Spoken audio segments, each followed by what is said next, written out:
Welcome to a new video. Today we are going to be building a tic-tac-toe game using Python and tkinter. Let's get started by importing the tkinter library.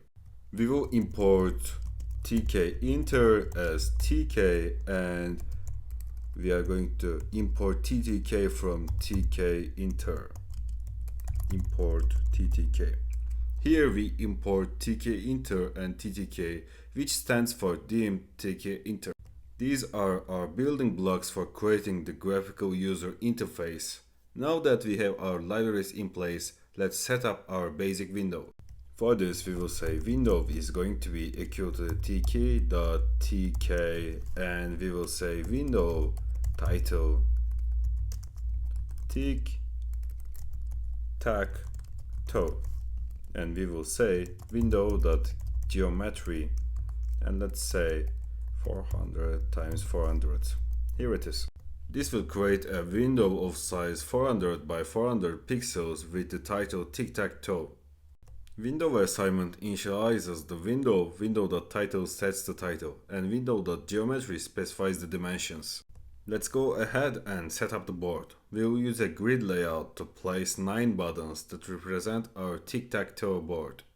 We will say buttons, and we are going to open an empty dictionary here, and then we will say for index in range 3. Again, we are going to create the same type of for loop here, and then we are going buttons, and we will open a list and we will create I and J here.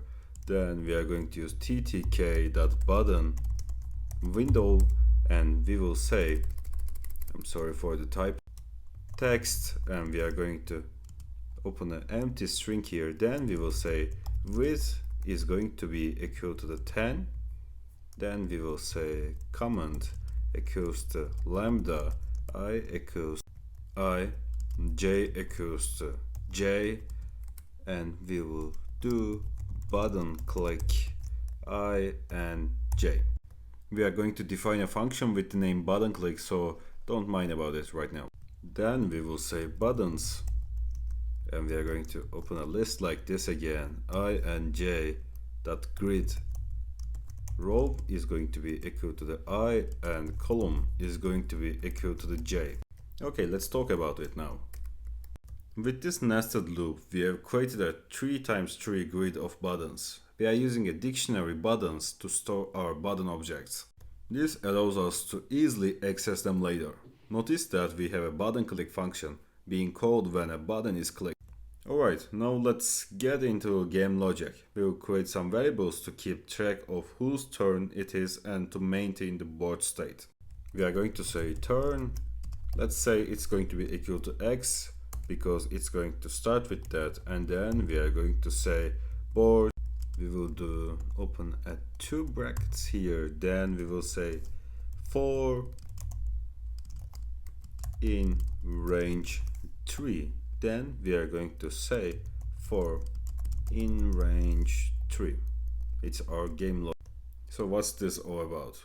Here turn will hold either x or O to indicate whose turn it is. Board is a 3x3 list that will store the state of the board. Okay, let's create our functions. We are going to create our functions in here, and what we are going to start with is we are going to start with button click. We will say define button click row and column it's going to take, and we will say global turn board. Then we are going to say if board row and column, which we pass in the function as this empty string here. And then let's just give a space here so it can be easier to see. Then what we are going to do is board row and column equals to turn. Then we will use buttons, and we will say row and column dot config text is going to be equal to turn here. Don't worry, I'm going to explain what it does. If check winner, then print, we are going to use f string here, we will say turn wins. So The last step is turn equals to O if turn X, else X. Here it is. So let's talk about it. This function first checks if the clicked cell is empty. If it is, it updates the board and switches the turn. We also have a placeholder print for the winner. We will implement check winner soon. Now let's implement the logic to check if someone has won. We will define a function with the name check winner, and we will say global board, and then for row in board, if row this equals to row 1, this is our winning condition, 2 not equals to empty, here return true. And then what we are going to do is for column in range 3, if board and column here, then board this index and column here, board 2 column here, not equals to this, return true.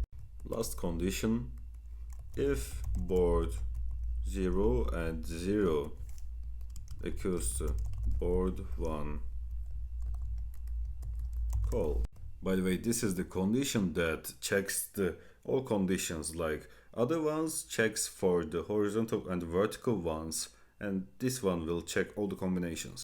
So we need to update this as this, then board 2 and 2 not equals to, or board, the reversed version of this, board 1 and 1 again, and we will use board 2 and 0, and we will use not equal to empty string here, return true. Otherwise we will say game is not finished and it continues, so we will return false from here. Here we check all rows, columns and diagonals for a win. Let's not forget to update our button click function to close the game when someone wins. So how we are going to update is, we are going to come to here, and in this check winner condition we are going to say for button in buttons values, button.config state tk disabled. Here it is. So our app is now ready. Here's the code, and I'm going to add this code to the description of the video so you can look to it if you are going to develop it by yourself, or you just want to run it and play the game. So there's one last thing we need to do here, which is we are going to set the window.main loop, and this will make our window stays open until we close it manually. So I'm just going to run this app, and I'm going to give this app window in the screen. Here's the result we got. So we can just change the geometry for making it look better, or we can just change it from here. Here's the app, let's test it out. So let's say, okay, when we press, firstly it says X, okay, now it's O. Then let's go with the vertical or horizontal one. Here it is, it says it's game ended because I can't click on anything. And you can see in the terminal that X wins is printed here. Great. So I'm just going to close it and I'm going to open it again. And we are going to check if it's going to work in the same way for the non-horizontal or vertical ones. Here it is. Let's make this smaller again. We can do, this time I want O to win, so we can just do this, and you can see that it prints all wins. Great, that's it. So what we did here for the final, we imported tkinter and ttk from tkinter. Then we defined a function with the name button click. Then we defined a function with check winner, and we created our window here using tkinter.